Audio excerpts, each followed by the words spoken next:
কমলপুৰেৰ ভবিষ্যৎ কমলপুৰেৰ ভবিষ্যৎ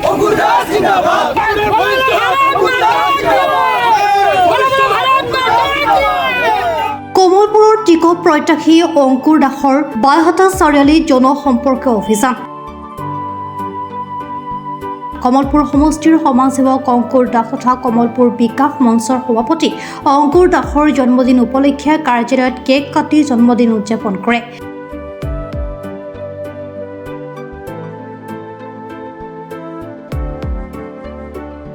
তাৰ পিছতে শুভাকাংক্ষীসকলক লৈ জনসম্পৰ্ক অভিযান আৰম্ভ কৰে।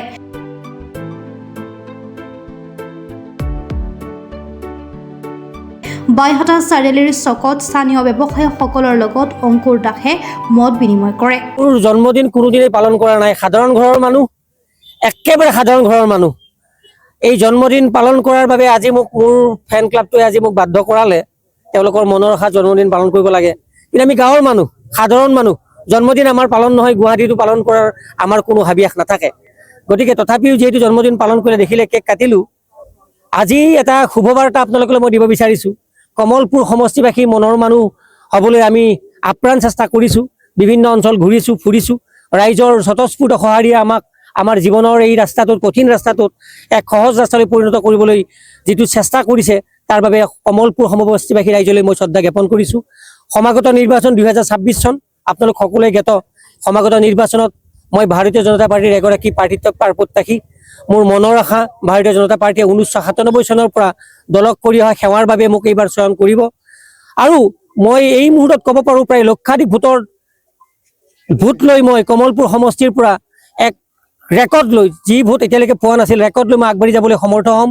মোৰ মনৰ আশা অসমৰ কৰ্মোদ্যমী, অসমৰ ইতিহাসৰ সৰ্বশ্ৰেষ্ঠ মুখ্যমন্ত্ৰী ডক্টৰ হিমন্ত বিশ্ব শৰ্মা ডাঙৰীয়া আৰু ভাৰতীয় জনতা পাৰ্টী অসমৰ ৰাজ্যিক কমিটিৰ সভাপতি আমাৰ শ্ৰদ্ধাৰ দিলীপ শইকীয়া দা, যাক আমি বহুদিন ধৰি পাইছোঁ, তেওঁলোকে নিশ্চয় আমাৰ ক্ষেত্ৰত তেওঁলোকে কৰা মৰমখিনি আজি আমাক উভতাই দিব।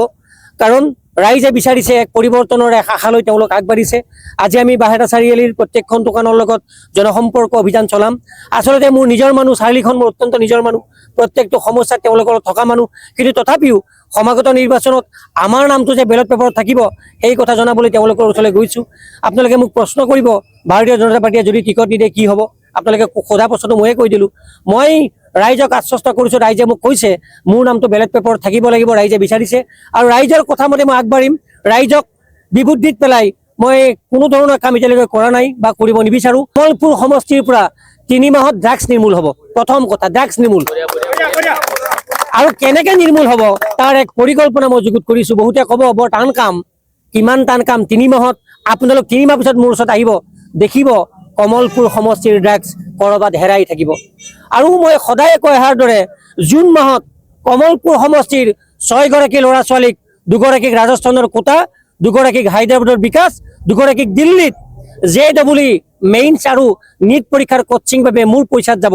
মই তেওঁলোকৰ ফিজ বহন কৰিম। আৰু তেওঁলোকে প্ৰত্যেক দিনাই গধূলি মোক সেই অনুষ্ঠানত কি পঢ়ালে সেইখিনি মোক প্ৰেৰণ কৰিব। আৰু সেইখিনি লৈ পূব কামৰূপ কলেজত 100 গৰাকী ল'ৰা ছোৱালীক জীৱনৰ বাটত আগুৱাই যোৱাৰ ৰাস্তা মই দেখুৱাম। আমাৰ মৰমৰ মানুহ হেমন্ত চৌধুৰী দা মোৰ একেলগৰ সহপাঠী। তেওঁ চৰকাৰী মানুহ, তেওঁৰ কোৱাত হয়তো ভুল হৈছে, চৰকাৰী মানুহজনে যিকোনো কথাই ক'ব পাৰে। কিন্তু ৰাজনীতিক ক্ষেত্ৰত আমাৰ চেণ্ট্ৰেল কমিটিয়ে ডিচিশ্যন ল'ব কাৰ টিকট হয় কাৰ নহয়। মই কৈছোঁ দিগন্ত দাক ৰাজ্যসভাৰ সাংসদ বা তাতকৈ ওপৰত লৈ যাওক, মোৰ ক'ব লাগে একো নাই।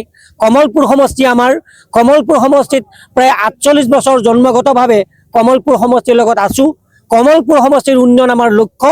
এইবাৰ কমলপুৰ সমষ্টি আমি কোনো পধ্যে কাকো এৰি নিদিওঁ, লাগে সেয়া যিয়েই নহওক আমি সাজু আছোঁ, ৰাইজ সাজু আছে। কমলপুৰ সমষ্টিৰ উন্নয়ন এইবাৰৰ পৰা আৰম্ভ হ'ব। আজি এই জন্মদিনটোৰ পৰা মই অংগীকাৰ লৈছোঁ, কমলপুৰ সমষ্টিৰ বাবে চাকৰিকো এৰি দিয়া পৰা মানুহ মই। গতিকে কিমান দূৰলৈকে যাব পাৰোঁ তেওঁলোকেও জানে, তেওঁলোকে বুজিব। সমাগত নিৰ্বাচনত মোৰ নামটো প্ৰাৰ্থী তালিকাই নহয়, বেলট পেপাৰতো মোৰ নামটো থাকিব। বাইহাটা চাৰিআলিৰ পৰা বিজুমাৰ ৰিপৰ্ট, প্ৰাত টাইম ডিজিটেল। শদিয়াৰ পৰা ধুবুৰীলৈ, বৰাকৰ পৰা ব্ৰহ্মপুত্ৰলৈ সকলোৰে মাজত চিনাকি এটা নাম প্ৰাত টাইম। থলুৱা ভাষা কৃষ্টি আৰু সত্য বাতৰিৰ আধাৰত প্ৰতিষ্ঠিত খবৰ প্ৰাতঃ টাইমৰ প্ৰতিটো বা বাতৰি পুংখানুপুংখভাৱে চাবলৈ Facebook, YouTube, website, Twitter, Instagram আৰু ব্লগাৰ পেজত